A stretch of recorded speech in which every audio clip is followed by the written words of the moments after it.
Hey everyone, and welcome back to the channel. Have you ever felt like you're stuck on a roller coaster of emotions? One minute you're on top of the world, the next you're spiraling down, and it feels completely out of your control. You get a piece of good news and you're ecstatic. Then, a small setback, a critical comment, or just a bad day happens, and suddenly everything feels bleak. This constant swing between highs and lows is exhausting, right? It can feel like we're just passengers in our own lives, being tossed around by external events. What if I told you there's a way to get off this roller coaster? A way to find a stable, unshakable sense of inner peace, regardless of what's happening around you. This isn't some new age trick. It's an ancient philosophy that has helped people find strength and tranquility for over 2,000 years.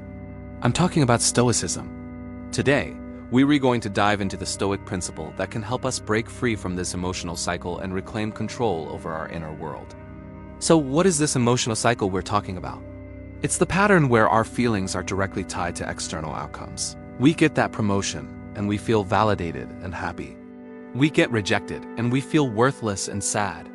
We essentially give the remote control for our emotions to other people and situations. The ancient Stoics, thinkers like Marcus Aurelius, Seneca, and Epictetus, saw this as a fundamental misunderstanding of what truly matters in life. They argued that our peace of mind shouldn't depend on things we can't fully control. Think about it. You can't control the economy, the weather, or what other people think of you. If your happiness depends on these things always going your way, you're setting yourself up for a life of anxiety and disappointment. The Stoics proposed a radical idea. Our well-being comes not from what happens to us, but from how we choose to respond to what happens to us. This is the core of escaping the emotional cycle. It's about shifting our focus from the external to the internal. The key principle we'll focus on is what the Stoics called the dichotomy of control. It's a simple yet incredibly powerful idea. It states that some things in life are within our control, and some things are not. According to the Stoics, the only things truly within our control are our own thoughts, our judgments, and our actions. That's it. Everything else, our health, our reputation, our wealth, the actions of others, falls into the category of things not entirely within our control. Now, this doesn't mean we should be passive. We should absolutely work hard, take care of our health, and be kind to others. But we must accept that the final outcome is not guaranteed. We can eat healthy and still get sick. We can do our best work and still get overlooked. The emotional turmoil comes when we desperately cling to controlling these outcomes. The Stoic solution is to focus all our energy on what we can control: our character, our choices, and our responses. When you truly internalize this, something magical happens. External events lose their power to dictate your emotional state. Let's make this practical. Imagine you're preparing for a big presentation at work. The old way of thinking, the emotional cycle, would have you fixated on the outcome. I need to impress everyone. What if they think my ideas are bad? My career depends on this. Your anxiety skyrockets because you trying to control what your boss and colleagues think, something you ultimately can't. Now let's apply the Stoic dichotomy of control. What's within your control? Your preparation. You can research thoroughly, practice your delivery, and create excellent slides. You can control your mindset, choosing to see it as an opportunity to share your work rather than a trial to be judged. You focus on executing your part to the best of your ability. The reaction of the audience? That's external. It's outside your control. You do your best, and then you let go of the result. Whether they love it or are indifferent, your sense of self-worth isn't tied to their applause. Your satisfaction comes from knowing you did everything within your power, with integrity and excellence. This shift doesn't eliminate disappointment, but it prevents it from turning into despair. This principle is a daily practice, not a one-time fix. It's like building a muscle. You start small. The next time you're stuck in traffic, instead of getting angry, which achieves nothing, recognize what's happening. You can't control the traffic jam. That's external. What can you control? Your reaction. You can choose to get frustrated and raise your blood pressure, or you can choose to listen to a podcast, call a friend, or simply enjoy a moment of quiet. Every time you consciously make this choice, you strengthen your Stoic muscle. Another example, someone leaves a negative comment online. Your initial impulse might be to get defensive or upset. But pause. Their opinion is external. It's outside your control. What's within your control is how you respond. You can choose to ignore it. You can choose to reflect if there's any truth in it and learn. Or you can choose to respond politely, maintaining your composure. By choosing a virtuous response, you retain your inner peace.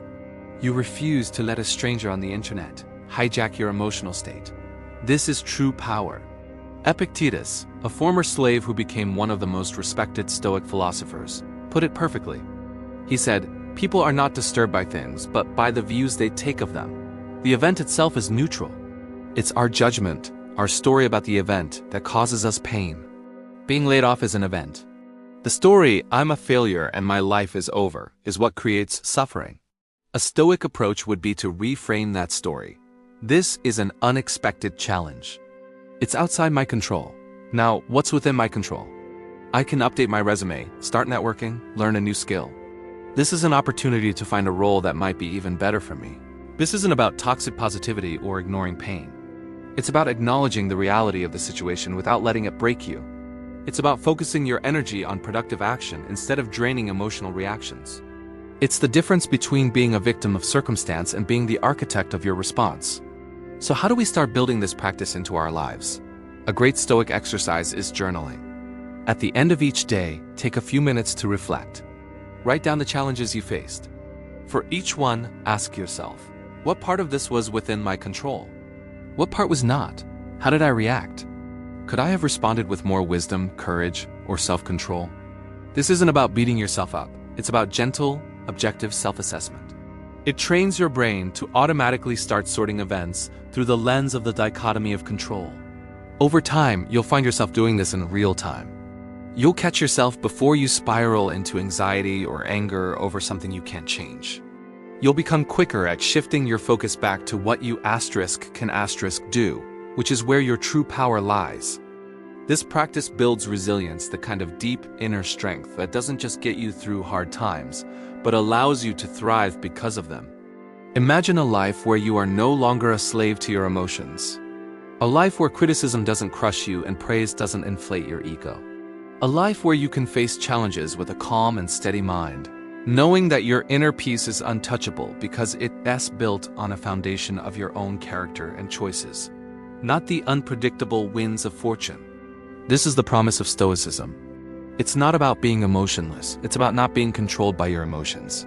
It's about experiencing the full range of human feeling but maintaining a core of tranquility. You can still feel joy, but it's a deeper joy not dependent on fleeting success. You can still feel sadness, but it doesn't lead to despair because you know where to place your focus. Escaping the emotional cycle is about choosing freedom. It's the freedom to decide who you want to be moment by moment, regardless of what the world throws at you. It is the ultimate form of self-mastery.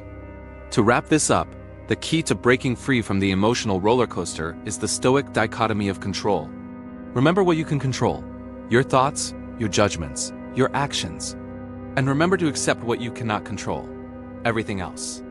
Pour your energy into being the best person you can be, into making wise and virtuous choices, and let the outcomes be what they may. Start practicing this today.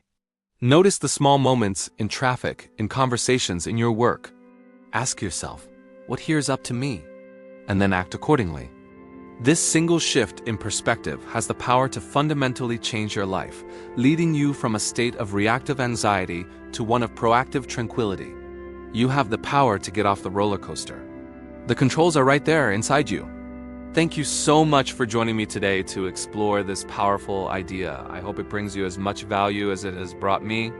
If you found this helpful, please give this video a thumbs up, and don't forget to subscribe to the channel for more content on philosophy for modern life. I'd love to hear your thoughts in the comments below. Have you ever tried applying Stoic principles? Let's start a conversation.